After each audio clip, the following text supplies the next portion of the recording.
মামা কি রান্না করছো? করবো মুগের পুলি। আমার জামাই খেতে ভালোবাসে, আমি ভালোবাসে জামাই খেলে মেয়েও পাবে। সবই তো শুধু জামাইয়ের জন্য, আমার জন্য কিছু নাই? জামাই খেয়ে তারপরে দেবো।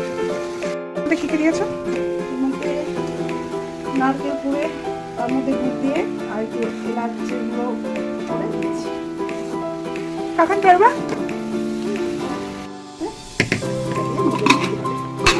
কি করেছো? এটা মুগের ডাল ভেজে সিদ্ধ করা আছে। সেটি এটা যখন প্রিপারেশন করছিল মা, তখন আমি ছিলাম না, আমি অফিস গেছিলাম।